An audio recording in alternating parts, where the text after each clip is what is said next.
Demon slayer infinity castle part 3। अगर आपने infinity castle का दूसरा पार्ट नहीं देखा तो पहले उसे जाके देखिए, फिर इसे देखने आइएगा। उसका लिंक मैं डिस्क्रिप्शन में डाल दूंगा। यहाँ शिनोबू फिर से अपनी फैमिली को याद करती है। शिनोबू का ये मानना था कि उसके फैमिली में हमेशा खुशी ही रहेगी, लेकिन उसे ये नहीं पता था उसकी जो खुशी है वो एक कांच की पतली परत पे बैठी हुई है। जब शिनोबू के माँ बाप को डीमंस खत्म कर देते हैं, तब शिनोबू और उसकी बड़ी बहन आपस में फैसला करते हैं कि हम डीमन स्लेयर बनेंगे और डीमंस का खात्मा कर देंगे। जैसा हमने महसूस किया है वैसा हम किसी को महसूस होने नहीं देंगे। शिनोबू अपनी यादों से बाहर आती है और दिखाई देता है कि डोमा के गर्दन में उसने अभी भी तलवार घुसा के रखा हुआ है। फिर शिनोबू डोमा से बोलती है, भले ही मैं कमजोर हूँ, शायद मैं तुम्हारा गला ना काट पाऊँ, लेकिन ये कोई बात नहीं कि मैं कर नहीं सकती। ये कुछ ऐसा है जो मुझे करना ही होगा। यहाँ शिनोबू तांजीरो की बात को याद करती है, जहाँ तांजीरो ने बोला था, क्या तुम नाराज हो? फिर शिनोबू बोलती है, मैं बहुत लंबे समय से नाराज हूँ। ये बात बिल्कुल सही है तांजीरो कमाडो,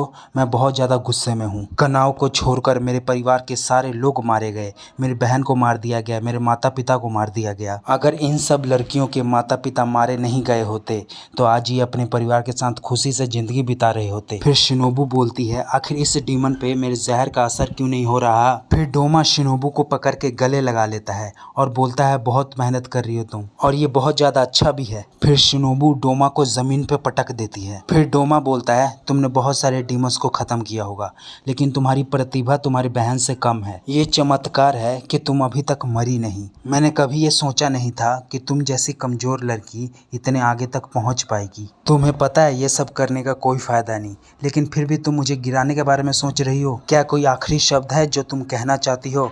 क्योंकि इसके बाद मैं तुम्हें खा जाऊंगा। यहाँ डोमा शिनोबू को धीरे धीरे खा रहा था। फिर अचानक यहाँ पे कनाओ आ जाती है। फिर यहाँ कनाओ देखती है कि डोमा शिनोबू को धीरे धीरे खा रहा था। फिर कनाओ जोर से चिल्लाती है, मास्टर, और बहुत तेजी से भागते हुए वो डोमा के पास जाती है। तब तक शिनोबू को डोमा पूरी तरीके से खा चुका था। फिर कनाओ डोमा पे हमला कर देती है। कनाओ यहाँ पे यूज करती है फ्लावर ब्रीदिंग फोर्थ फॉर्म। फिर डोमा कनाओ के अटैक से बच जाता है। फिर वो बोलता है, अरे यार ये तो बहुत ज्यादा करीब था। फिर डोमा कनाओ को बोलता है, क्या वो अपनी उंगलियों से तुम्हें कोई इशारा कर रही थी? तुम सब इतना मेहनत करते हो लेकिन इस मेहनत का कोई फायदा नहीं। क्या उसने तुम्हें मेरे बारे में कुछ बताया है? फिर डोमा कनाओ से बोलता है, मुझे एक से बढ़ के एक शानदार भोजन मिलता रहा है, लेकिन आज की रात बहुत ज्यादा खूबसूरत है। फिर कनाओ अपने मन में ये सोचती है, ये बात बिल्कुल स्पष्ट है कि जिनसे हम प्यार करते हैं, जिनकी हम आदर करते हैं, वो हमारे लिए आज भी और कल भी जिंदा हैं। अब हमें दूसरा सीन दिखाया जाता है। हमें यहाँ पे ज़ेनात्सु दिखाई देता है। बहुत देर बाद ज़ेनात्सु का सीन आया है। फिर ज़ेनात्सु बोलता है, लोग बिना किसी कारण के खुद को विश्वास दिलाते रहते हैं कि कोशिश करते रहो, ये एक ही है। फिर यहाँ काइगाकू की आवाज़ आती है। वो बोलता है कि मुझे लगता है कि तुम में थोड़ा बहुत सुधार हुआ होगा और ये मुझसे बात करने का तरीका सही नहीं है, क्योंकि मैं तुम्हारा सीनियर हूँ। फिर ज़ेनात्सु बोलता है, मुझे पता है कि तुम यहीं पे हो, जल्दी से बाहर निकलो, और तुम मेरा बस टाइम बर्बाद कर रहे हो। फिर काइगाकू ज़ेनात्सु के सामने आ जाता है। फिर काइगाकू ज़ेनात्सु को बोलता है, बहुत टाइम से हम दोनों की मुलाकात नहीं हुई है और तुम पहले की तरह ही कमज़ोर हो। अब ज़ेनात्सु बोलता है, अब तुम मेरे सीनियर नहीं रहे, क्योंकि अब तुम डीमन बन चुके हो। अब हमें यहाँ पे तांजीरो और ग्यू का सीन दिखाया जाता है। तांजीरो और ग्यू आगे की तरफ निकलने की कोशिश करते हैं, लेकिन अचानक तांजीरो एक इमारत के अंदर गिर जाता है। लेकिन तांजीरो गिरने से पहले इमारत के कोन को पकड़ लेता है और वो बच जाता है। फिर ग्यू बोलता है, तांजीरो हाथों को ढीला मत छोड़ना, हम सब डीमन स्लेयर्स को एकजुट होकर मुजान के पास जाना होगा। मुझे ऐसा लग रहा है ये इमारत किसी के कंट्रोल में है। ये सब हम दोनों को अलग करने की साजिश है, और मुझे ये भी नहीं पता कि तमायो कब तक मुजान को ऐसे पकड़ के रख सकती है।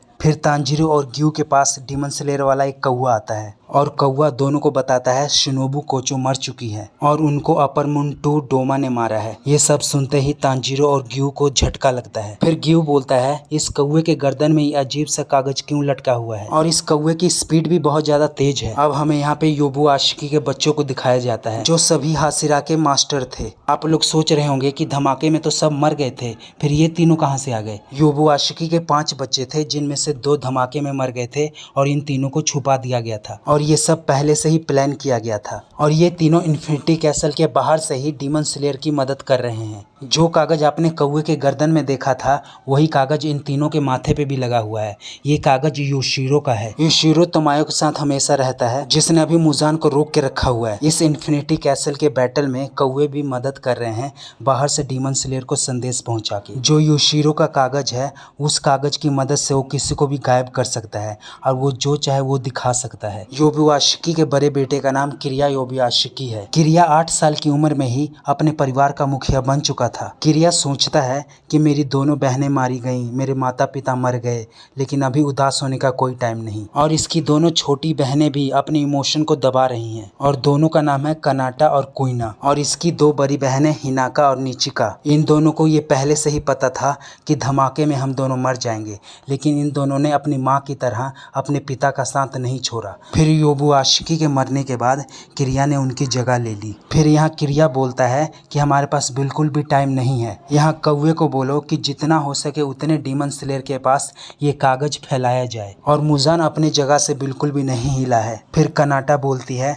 यहाँ ज़ेनात्सु अपर मून 6 काइगाकू से मिल चुका है। अब हमें काइगाकू और ज़ेनात्सु का सीन दिखाया जाता है। यहाँ काइगाकू ज़ेनात्सु को बोलता है सच में तुम बिल्कुल नहीं बदले। आओ ज़ेनात्सु, मुझे तुम्हारा ही इंतजार था। अब तुम एक डीमन स्लेयर हो। क्या तुम थंडर ब्रीदिंग के फर्स्ट फॉर्म के अलावा भी कुछ और यूज कर सकते हो? और तुम बिल्कुल चिकन पॉक्स की तरह लग रहे हो और पहले से भी ज्यादा कमजोर। तुम्हें थंडर ब्रीदिंग के फर्स्ट फॉर्म के अलावा और कुछ तो आता है नहीं। फिर यहाँ ज़ेनात्सु काइगाकू को जवाब देता है क्या तुम अपर मून 6 डीमन बन के खुश हो? क्योंकि तुम अपर मून डीमंस में शामिल हो चुके हो, लेकिन तुम्हें सबसे निचला ओहदा मिला है। फिर काइगाकू बोलता है क्या बात है, अब तुम बोलने भी लगे हो। फिर ज़ेनात्सु काइगाकू से सवाल करता है कि तुम थंडर ब्रीदिंग के अगले उत्तराधिकारी थे, तुम डीमन क्यों बन गए? फिर काइगाकू बोलता है सच में तुम्हारे साथ कोई भी नहीं है। फिर से ज़ेनात्सु वही सवाल करता है आखिर मुझे बताओ तुम डीमन क्यों बन गए? फिर ज़ेनात्सु चिल्लाकर काइगाकू को बोलता है अगर तुम डीमन नहीं बने होते तो दादाजी ने खुद को ख़त्म नहीं किया होता। हाशिरा ट्रेनिंग आर्क में ज़ेनात्सु को जब उसका स्पैरो एक लेटर देता है उसके बाद से ही ज़ेनात्सु बहुत ज़्यादा सीरियस हो जाता है। आखिर उस लेटर में क्या लिखा था मैं आपको बताता हूँ। लेटर में लिखा था जो ज़ेनात्सु के मास्टर हैं उन्होंने खुद को बहुत ज़्यादा दर्दनाक मौत दिया है। इन्होंने खुद का पेट चीर दिया और तरफ तरफ के मरे। इन्होंने ऐसा इसलिए किया क्योंकि इनका जो स्टूडेंट था काइगाकू वो डीमन बन चुका था और इनको ये हजम नहीं हो रहा था कि जिसको मैंने थंडर ब्रीदिंग सिखाया वो डीमन बन गया। ज़ेनात्सु काइगाकू को बोलता है तुम डीमंस के पास चले गए और डीमन बन गए, इस वजह से दादाजी ने खुद को इतना दर्दनाक मौत दिया। फिर काइगाकू बोलता है ये मेरी प्रॉब्लम नहीं है और मैं इस बारे में बात नहीं करना चाहता और मैंने क्या गलत किया क्या सही किया इसकी परवाह मुझे नहीं है। और तुम्हें क्या लगता है मुझे इस बात पे दुखी होना चाहिए? और सचमुच ये जानकर मुझे बहुत ज्यादा राहत मिली कि वो बूढ़ा घटिया आदमी दर्दनाक मौत मरा। उस बूढ़े आदमी को खुश करने के लिए मैंने बहुत कुछ किया, लेकिन उस बूढ़े आदमी ने मुझे अपना सक्सेसर कभी नहीं समझा था। इससे कोई फर्क नहीं पड़ता कि वो बूढ़ा आदमी पहले हाशिरा था। अब उस बूढ़े आदमी का कोई काम नहीं, उसको मर ही जाना चाहिए था। दादाजी के मौत का गम मुझे बहुत ज्यादा है, लेकिन वो इतने किस्मत वाले भी नहीं थे कि उनको एक अच्छा सक्सेसर मिल पाए। ज़ेनात्सु काइगाकू को बोलता है अगर मैं गंदगी हूँ तो तुम कचरा हो। क्योंकि बार बार काइगाकू ज़ेनात्सु को गंदगी बोल रहा था, इसलिए ज़ेनात्सु ने उसे कचरा बोला। और मैं थंडर ब्रीदिंग का फर्स्ट फॉर्म यूज कर सकता हूँ और बाकी के फॉर्म्स यूज नहीं कर सकता, लेकिन तुम थंडर ब्रीदिंग का फर्स्ट फॉर्म यूज नहीं कर सकते और बाकी सारे फॉर्म यूज कर सकते हो। फिर यहाँ काइगाकू ज़ेनात्सु के ऊपर अटैक कर देता है और वो यूज करता है thunder breathing 4th form distant thunder. फिर यहाँ काइगाकू और ज़ेनात्सु एक दूसरे के ऊपर तेजी से तलवार चला देते हैं। फिर काइगाकू के गर्दन के ऊपर तलवार लग जाती है और बहुत सारा खून बहने लग जाता है। फिर ज़ेनात्सु काइगाकू को बोलता है इस कचरे की स्पीड तो बहुत ज्यादा कम है। वीडियो को यहीं पे खत्म करते हैं। अगर आप लोगों को वीडियो अच्छी लगी तो एक लाइक करके चैनल को सब्सक्राइब जरूर करिएगा। कमेंट करके जरूर बताइएगा कि आपको सबसे अच्छा सीन कौन सा लगा और इसका चौथा पार्ट परसों तक अपलोड हो जाएगा।